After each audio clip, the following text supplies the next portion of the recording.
સમાચારમાં આગળ વાત કરીએ તો રાજકોટ ભાજપમાં મહત્વની બેઠક છે તે યોજવામાં આવી હતી। તેમાં અનેક જે ભાજપના મહાનુભાવો નેતાઓ છે તે પણ જોવા મળ્યા। ત્યારે બીએલ સંતોષની મુલાકાત બાદ હવે નિવેદન સામે આવ્યું। એસઆઈઆરની કામગીરીની સમીક્ષા કરવા માટે રાજકોટમાં બેઠક છે તે મળી હતી। બેઠકમાં 15 જિલ્લાના 159 અપેક્ષિત જે કાર્યકર્તાઓ છે તે ઉપસ્થિત રહ્યા હતા। રૂપાણી પરિવાર સાથેની મુલાકાતને લઈને પણ રાજુ ધ્રુવ દ્વારા નિવેદન છે તે આપવામાં આવ્યું છે।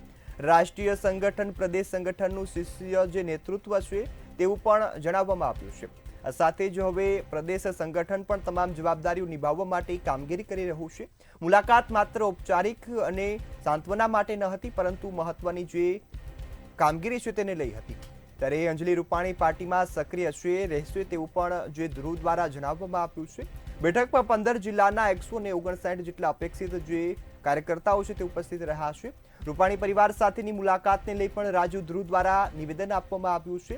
ત્યારે રાષ્ટ્રીય સંગઠન પ્રદેશ સંગઠનનું શીર્ષ નેતૃત્વ છે તે સંભાળી રહ્યું છે। આ સાથે જ તમામ કામગીરીમાં પણ સક્રિય બન્યું છે। આ સાથે રાજકોટમાં બીએલ સંતોષની મુલાકાતને લઈ પ્રવક્તા રાજુ ધ્રુવ દ્વારા નિવેદન આપવામાં આવ્યું છે। એસઆઈઆરની કામગીરીની સમીક્ષા કરવા માટે રાજકોટમાં ખાસ સંગઠનની બેઠક હતી। આ બેઠકમાં અનેક જે નેતાઓ છે તે ભાજપના ઉપસ્થિત જોવા મળ્યા હતા। આ સાથે જ રૂપાણી પરિવાર સાથે પણ મુલાકાત કરવામાં આવી છે। રૂપાણી પરિવાર સાથે મુલાકાતને લઈ પણ રાજુ ધ્રુવનું નિવેદન સામે આવ્યું છે। સાથે જ તેઓએ કહ્યું છે કે રાષ્ટ્રીય અને પ્રદેશ સંગઠન છે તેઓ સાંત્વના આપવા પહોંચ્યું હતું અને રૂપાણી પરિવારને સાંત્વના આપી છે। મુલાકાત માત્ર ઔપચારિક અને સાંત્વના આપવા પૂરતી જ મર્યાદિત હતી તેવું પણ નિવેદન આપ્યું છે।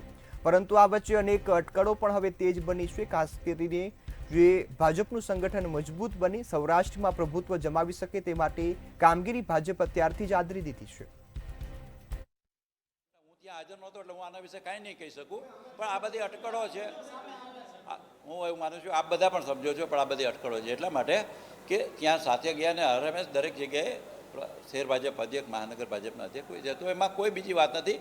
અને બીજું કે અત્યારે સાંત્વના દેવાની વેળાની વાત હતી, અત્યારે કોઈ બીજી રાજકીય ચર્ચાની વાત નથી। ત્યારે હું માનું છું કે આ બધી વાતો, આ બધા તર્કો, આ બધું વસ્તુનું કોઈ સ્થાન નથી ને।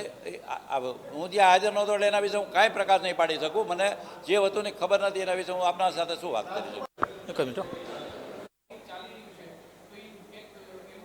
સૌરાષ્ટ્ર ઝોનની બેઠક છે તે હાલ શરૂ કરવામાં આવી છે। સીધા જ આપણે દ્રશ્ય દેખાડવામાં આવી કે જે કમલમ છે, કમલમના ઓડિટોરિયમમાં હાલ અત્યારે સંગઠનની જે બેઠક છે તે શરૂ થવાની છે અને ખાસ સૌરાષ્ટ્ર ભાજપ જે કહી શકાય કે તેનું ગઢ છે તે રાજકોટને મનાય છે અને તેમાં પણ કહી શકાય કે આજે બેઠક યોજાવાની છે। સંગઠનના જે રાષ્ટ્રીય મહામંત્રી છે બીએલ સંતોષ, પ્રદેશ પ્રમુખ જગદીશ વિશ્વકર્મા, પ્રદેશ સંગઠન મહામંત્રી રત્નાકરજી સહિતના જે સંગઠનના જે આગેવાનો છે તેઓ અહીં અત્યારે બેઠક લેવાના છે। ત્યારે કાર્યકર્તાઓ હાલ ઉમટી રહ્યા છે। જિલ્લા અને શહેર ભાજપના જે આગેવાનો છે, જે હોદ્દેદારો છે તે અહીં ઉપસ્થિત છે અને આ સાથે જે ધારાસભ્ય છે, કહી શકાય કે જે રાજ્યસભાના જે સાંસદ છે તે પણ ઉપસ્થિત છે। આ બેઠક પહેલાં સ્વર્ગીય જે મુખ્યમંત્રી છે વિજયભાઈ રૂપાણી તેમના નિવાસસ્થાને ભાજપના સંગઠનના જે મહામંત્રીએ મુલાકાત કરી હતી અને ખાસ તો ક્યાંક ને ક્યાંક હાલ અત્યારે અનેક જે તર્ક અત્યારે સર્જાઈ રહ્યું છે કે અંજલિબેન રૂપાણીને ક્યાંક ને ક્યાંક રાજકારણમાં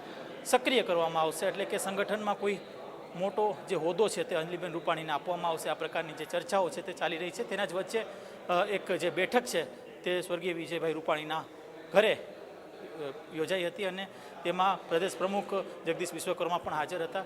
ચોક્કસથી આગામી સમયમાં કઈ પ્રકારનો નિર્ણય આવશે એ હવે જોવાનું રહેશે, કારણ કે હાલ અત્યારે આ જે પ્રકારની બેઠક ચાલુ થઈ છે, આ બેઠકને લઈને ક્યાંક ને ક્યાંક અનેક તર્ક વિતર્ક સર્જાઈ રહ્યું છે। આગામી સમયમાં જ્યારે કહી શકાય કે જ્યારે સ્થાનિક સ્વરાજની ચૂંટણી આવે છે તેને જ લઈને ક્યાંક ને ક્યાંક આ બેઠકમાં પ્લાનિંગ પણ થઈ શકે છે અને જે એસઆઈઆરની જે કામગીરી છે સમગ્ર ભારતમાં ચાલી રહી છે, ત્યાં એસઆઈઆરની કામગીરીને લઈને પણ ક્યાંક ને ક્યાંક જે સંગઠનના જે મહામંત્રી છે તે માર્ગદર્શન પૂરું પાડશે।